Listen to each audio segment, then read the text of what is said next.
You think your home is safe for your rabbit. You've got the hutch, the hay, the water bottle, but right now, inside your house, there are things silently putting your rabbit in danger, and most of them are completely invisible to you. Vets see the consequences every single day: burns, broken bones, blockages, and deaths that were entirely preventable. The scariest part? They all come from habits owners thought were harmless. Here are 7 of them. 1. Electrical cords. Let's start with the one that kills fastest. Your rabbit sees an electrical cord the same way they see a root or a branch in the wild. Something to gnaw on, something to wear down their constantly growing teeth. They have no concept of electricity. They do not feel a warning, they just chew. And when they bite through a live wire, what happens is not a small shock. Chewing through a live electrical cord can cause immediate electrocution, severe burns to the mouth and tongue, or cardiac arrest. It happens in seconds. There is often no warning and no recovery. What makes this so dangerous is how many cords exist at rabbit level in the average home. Phone chargers running along skirting boards, lamp cables behind sofas, TV units with bundles of wires at the back. To you, these are background objects. To your rabbit on a free roam session, they are an obstacle course of potential chew toys. The fix is non-negotiable. Every cord your rabbit can access needs to be inside a plastic cable guard, run through PVC conduit, or lifted completely out of reach before your rabbit is ever let out. This is not a nice to have. It is the single most urgent rabbit-proofing step in any home. If you let your rabbit free roam without addressing the cords first, it is not a question of whether something will happen. It is a question of when. 2. Toxic houseplants. Houseplants. Most rabbit owners know in a vague way that some plants are bad for rabbits. What most do not know is how long and how surprising that list actually is. Aloe vera, one of the most common houseplants in the world, is toxic to rabbits. So is ivy, pothos, daffodils, tulips, foxglove, and lilies. Rhubarb leaves can cause kidney failure. Tomato leaves, despite the fruit being relatively harmless, can cause serious poisoning. Even some plants we associate with natural health remedies, certain varieties of mint, eucalyptus, and tea tree, are dangerous at the wrong dose. Here's the problem with rabbits specifically. Unlike cats, who will often avoid unfamiliar plants through instinct, rabbits are indiscriminate nibblers. They graze. It is what they do. And a single session of unsupervised nibbling on the wrong plant can be enough to cause poisoning.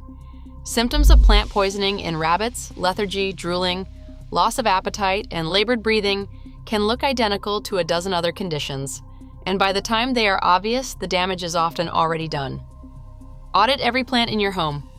Cross-reference it with the House Rabbit Society toxic plant list. If there is any doubt, move it somewhere your rabbit cannot access. And during free roam time, know exactly which rooms have plants in them and close those doors. Your rabbit will not know not to eat something dangerous. That responsibility belongs entirely to you. 3. Plastic bags and loose packaging. This one does not look like a hazard. That is why it keeps landing rabbits in emergency surgeries. Plastic bags, shopping bags, bread bags, Ziploc bags left on a low counter are extraordinarily attractive to rabbits. The rustling sound mimics dry leaves and foraging material. Rabbits will chew them instinctively, often quickly, and swallow pieces before you have even noticed what they are doing. The consequences are severe. Small pieces of plastic can cause choking. Larger pieces, or multiple pieces swallowed over time, create intestinal blockages that stop the gut entirely. Unlike dogs, rabbits cannot vomit. Once something is in their digestive system, it cannot come back up. The only options are surgical removal or, in many cases, euthanasia. Packing peanuts, bubble wrap, rubber bands, and cable ties fall into the same category. Any loose plastic or synthetic material at floor level is a potential blockage risk. The rule is simple: nothing plastic lives on the floor or on surfaces your rabbit can reach. It takes 30 seconds to pick up a shopping bag. It takes several $1,000s and a lot of heartbreak to deal with the alternative. Ask a rabbit owner what they feed their rabbit, and most will say pellets, some leafy greens, and hay on the side. Pellets often come first. That order is the problem. Hay, specifically Timothy hay or orchard grass, should make up 80 to 90% of an adult rabbit's diet, not as a supplement, not as bedding with some nibbling on the side. Make it the primary, constantly available food source. Pellets at most should be a small daily portion, roughly a quarter cup per 5 pounds of body weight. Here's what happens when the ratio is reversed. Pellets are calorie dense. Rabbits fed freely on pellets become overweight and stop eating the hay they need. Without sufficient hay, digestive motility slows. Their teeth grow continuously and do not wear correctly. And the stage is set for gastrointestinal stasis, a condition where the digestive system slows or stops entirely. This is the leading cause of death in domestic rabbits. Seeds, dried fruit, and many commercial treat mixes make this worse. They are high in sugar and low in fiber, and a rabbit who eats them will preferentially avoid the hay that keeps them alive. The switch is simple. Make hay the constant. Remove treat mixes entirely. Reduce pellets to a supplement. It is the single most impactful dietary change you can make, and veterinarians recommend it unanimously. Small enclosures. How much space does your rabbit actually have? The minimum cage size advertised on most pet shop enclosures and sold as perfectly adequate is not close to adequate. A rabbit needs space to take at least 3 to 4 consecutive hops, to stand fully upright on their hind legs, and to lie fully stretched out in any direction. Most retail hutches fail all 3 of these criteria. This matters beyond comfort. Rabbits kept in small enclosures develop chronic physical and psychological problems.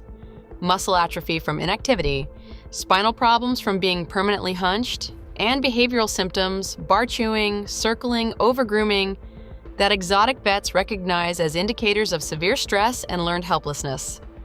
A rabbit that has given up moving is not a calm rabbit. It is a rabbit whose environment has taught them that movement is impossible, so they've stopped trying. The standard recommended by welfare organizations is a minimum of 12 square feet of living space combined with at least 24 square feet of daily exercise space and 4 or more hours of free roaming time outside the enclosure every day. If your current setup doesn't meet that, it's worth knowing, not to feel guilty, but to change it. More space costs less than the vet bills that come from not having it. Slippery floors.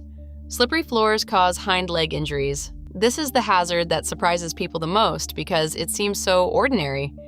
Rabbits have powerful, heavily muscled hind legs built for explosive speed across firm ground, compacted earth, grass, packed soil. When those legs push off on a smooth hardwood, tile, or laminate floor, they get no traction. The legs splay, ye say? The rabbit scrambles, and in that moment of panic and imbalance, the forces going through a rabbit's spine are significant.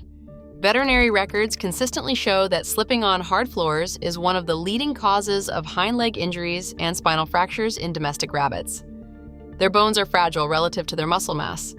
A rabbit that kicks out in panic while being lifted, or that loses footing and twists mid-movement, can fracture a vertebra. Partial or full hind leg paralysis from spinal injury is not rare. It is a documented, recurring consequence of exactly this kind of accident. The solution is inexpensive. Rubber-backed mats, yoga mats, or carpet runners across every surface your rabbit uses during free roam time make a huge difference. Ensure they can get traction from where they enter a room to wherever they want to go. Eliminate the scramble entirely. It seems small. For a rabbit's spine, it is everything. 7. Improper lifting and scruffing. We end here because this is the one most people will push back on, and the one exotic veterinarians want owners to understand most urgently. Scruffing a rabbit, gripping the loose skin at the back of the neck, was once taught as a standard handling technique. It is not. It is painful and psychologically damaging. Unlike cats, rabbits have no biological response to scruffing that resembles calm. They go still, yes, but that stillness is not relaxation. It is tonic immobility, a freeze response triggered by extreme fear, the same response prey animals enter when caught by a predator. Scruffing should never be used on a rabbit. Not for examination, not for nail trimming, not to move them, ever. Beyond scruffing, improper lifting causes a different kind of injury. Rabbits who feel insecure when held will kick, and a rabbit kicking against a loose grip generates enough force to fracture their own spine. This is not a dramatic edge case. It is documented in veterinary literature as one of the most common causes of sudden hind limb paralysis in domestic rabbits. The correct way to hold a rabbit is to scoop firmly from beneath, support the full weight of the hindquarters, hold them close to your body, and keep them low to the ground. If they struggle, crouch and release gently rather than holding tighter. Better still, whenever possible, get down to their level. Sit on the floor, let them come to you. A rabbit that approaches you by choice is already safer than one being carried. If this helped you, share it with someone who has a rabbit. Drop your rabbit's name in the comments. I'd love to know who's watching.